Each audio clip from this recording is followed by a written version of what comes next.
Ladies and gentlemen, all the way from Zimbabwe, let's give it up for Munya!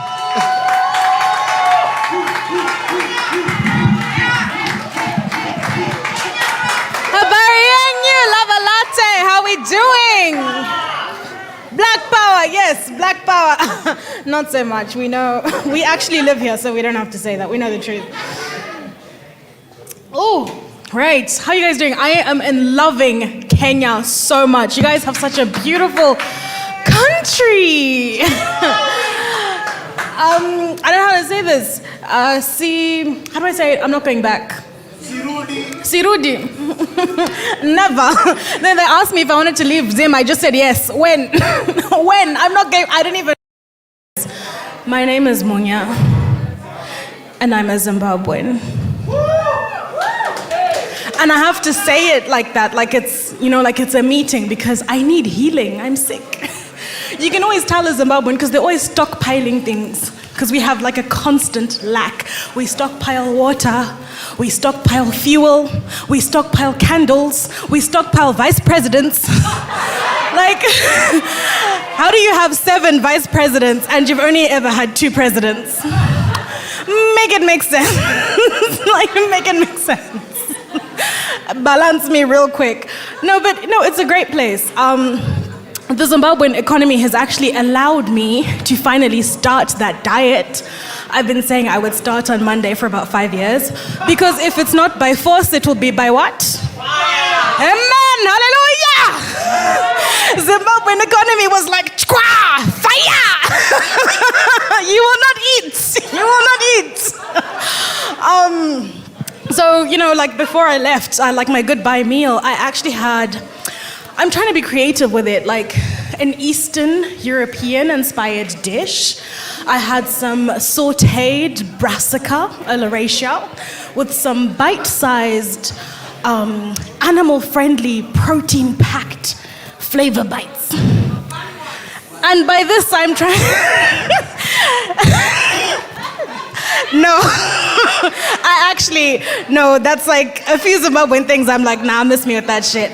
No, but by my Eastern European inspired dish, what I'm trying to say is, actually, I had to eat ugali, cabbage, and soya, because things are not good. Things are not good. Meat has now become, like, because what they say with like a diet, it's not supposed to be like a diet, it's supposed to be a lifestyle change. Well, what's beautiful is the Zimbabwean constitution gets amended on like a weekly basis. So the lifestyle does change. It does change. And now meat is 4 days with a U to remind me that you cannot afford this, bitch. You are living what we call above your pay grade. Above your pay grade. So, like today, I'm in a good mood in Kenya because I've eaten meat every day and it's going great. It's going brilliant. So yeah, that's dinner.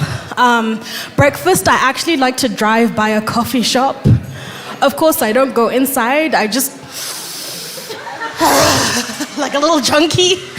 And then lunch, when you live in a country with an official unemployment rate of 96%, lunch is just a depression nap. And I'm gonna give you this for free because I'm a giver. You cannot be single and lonely. You cannot be hungry. And you cannot spend money you don't have if you're asleep. Just sleep through your problems and you'll be fine. You can't feel it. You can't feel it. No, that's what I do. But I don't, like I've been researching here and like you guys don't really have like that violent and tumultuous a relationship with soya chunks as Zimbabwean have. Like to us it's like, I don't want to say poverty food, but like, how you feel about cabbage? That's how we feel about cabbage and soya chunks also. And sometimes it's one dish, and that's when things really aren't going well. So that's how I feel about them. And, I'm actually, sorry, I forgot to tell you this. I'm doing really great in life. I'm actually in my 7th year of a 3-year degree. Thank you. I feel like it's a talent, like not everybody can be so unproductive as to draw that out for so long. So I actually went to Canada for my first attempt at my degree, and I got invited to a party with with white people. And I say white, not white, because there's a difference between white and white. I feel like white people have had like so much violence against black people, and they have all this like extra compassion to give. But because they still hate us, they just extend that to animals instead. And that's why we have veganism. That's where that's come from. So I got invited to this amazing party, and there was like this bowl of food, and it was looking good. It looked like nyama, It was like glistening. It got that little nice things on top. And I had a bite. Dear friends, it was not nyama. It was soya chunks. Have you ever been so violently transported to a time of I got violently transported to a memory of a candlelit dinner. And I don't mean candlelit like it's the two of you, you've gone somewhere nice like 2 grapes and there's like little fairy lights. I mean candlelit like you're in the middle of load shedding because your country is poor and you're having dinner at 6 because you can't afford to light the candles too long, and you need the candle to go to the toilet after dinner to wipe, and you need to be holding the candle with one hand and wiping with the other, and then everybody goes to bed at 7 because there's fucking nothing to do kind of candlelight dinner. Because you know what? Soya chunks, I know it's edible, but it's not real food. And you know why? Because countries that are doing well don't make almost food. It's not a thing. You don't find powdered milk in normal countries. You don't find margarine. They don't have to make almost food. They're just casual. Real food, real butter. So yeah, no, miss me with that soy chunks. I'm not, but I'm having a good time. You guys have lots of meat, lots of nyama. I'm having a good time. Yes. But I'm trying not to fall too much into the trap of the diet, because I realize there's actually like some positives to my size. Like, people assume you're older, which is kind of rough because I stopped becoming sister to like guys on the road, and I became auntie, mother at like 14. So it was a rough transition, but I think I'm like growing into it. Recently, I had to go pay my school fees. I go to the University of Zimbabwe now. And because it's the University of Zimbabwe, you cannot just transfer your fees because they'll get lost. So you have to swipe. And again, because it's the University of Zimbabwe, there are 2 swipe machines for 90,000 students. So you have to get there at like 7:30 in the morning. So I have bad feet and back, so I was sitting down. And let me tell you guys, I was looking cute. I thought I was looking cute as fuck. You know, like the trap when you fall into like skinny people fashion trends? Have you ever had that? Like, just not your body type. And you go out there and you do it with the confidence, and it's like, nah, B, not for you. So I was wearing those, we call them end nowhere in Zimbabwe, because they just sort of end nowhere on your leg skirts, like somewhere, just nowhere really. And then with a crop top, but then I had like sneakers.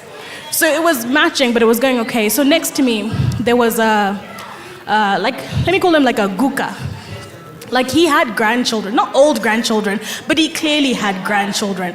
That's who I was standing next to. So they asked him, "Sir, please can you come up the line and go to the front?"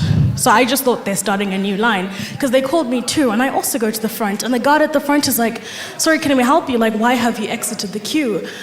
And I was like, "Oh, I don't know, maybe it's because I'm looking cute, B."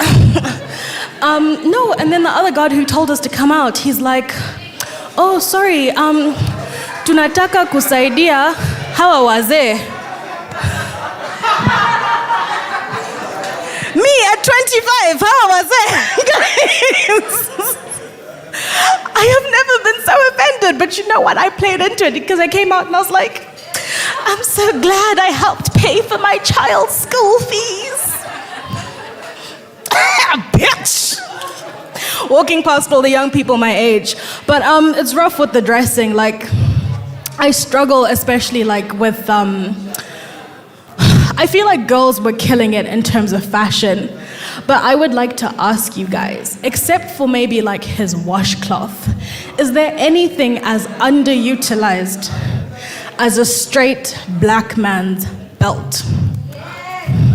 Thank you. You understand what I'm talking about. You understand, like, why do you guys pay so much money for like a Gucci belt and then wear it as low as the bar is for you in society? Like, why? Like, why? And you know what? It's the same kind of guys who will be like, "Oh, I don't like that girl. She doesn't value herself. Her body's always on Instagram." Sir, you're an Insta hoe. Your ass has been out all day looking like rising bread, just on the side there. Like, all of Nairobi has seen your ass today. Nobody knows your name, but we know how often you do laundry, not often, your waist size, and how far up you wipe. I don't need to know that information. I don't need to know that information. Just ass hanging out. And this arrogance, this double standard, it extends to marriage as well. They'll say the man builds the house, but the woman builds the home. Sir. Sir, you expect me to believe you can build a house and I must build a home in this hour 2020. Nigga, you can barely lay the pipe and I'm supposed to believe you can lay a brick? Balance me. Balance me real quick. It doesn't make any sense. It doesn't make any sense. And you have these people, it's always LLC Twitter people, but the older generation, if they had Twitter back then, it's those kinds of men who have daughters specifically to receive mahari. And it makes no sense. It's not a new custom, time immemorial, people have sold their daughters for I don't know, an alliance with the kingdom, depending on where you come from, sometimes for a goat, because that's all you're worth, but it's fine, it happens. But why would you have a child? You know how expensive children are? You have to feed it. You have to buy something to catch the food you put in them 20 years later. You have to pay thousands in tuition. And after 25 years, she tells you she wants to be a stand-up comedian. Sir, you've been scammed. EcoCash, Safaricom levels of scammage. Scammage. Should have bought a 50-cent pack of birth control and kept it pushing. And I think the greatest trick that the devil played, people say the greatest trick the devil played was convincing us that he doesn't exist. No, you know what the greatest trick the devil played was? Is convincing us that us women, we are gossips and thirsty ass hoes. When in reality, it is you men who are the thirstiest, gossiping ass hoes there are. And you know why I know why that's true? It's because I had this realization a few weeks ago. And I want you to stay with me on this. It's gonna sound weird when I say it, but I want you to stay with me until the end. Men single-handedly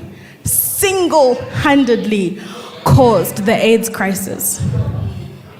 Stay with me.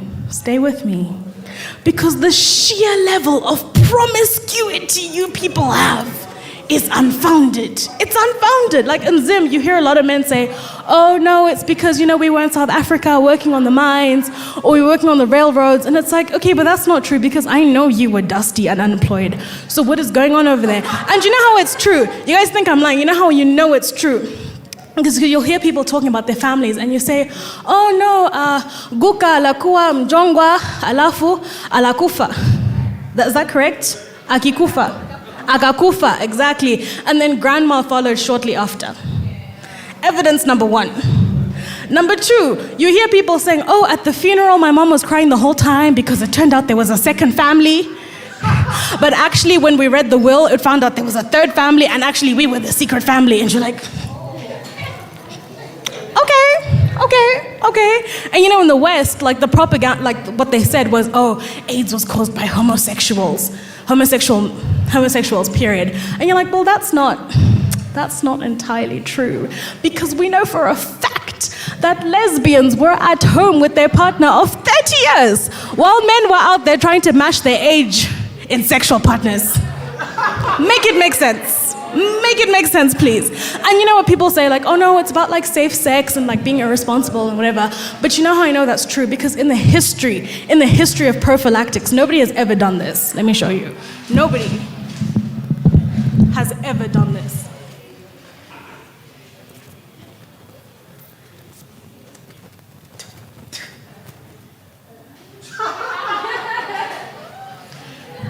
Nobody does that, okay? It is not about safe sex. It is not about responsibility. We just need to accept that it was, and my last piece of evidence, right? So the theory, the prevailing theory is that somebody fucked a monkey and that's how we have AIDS.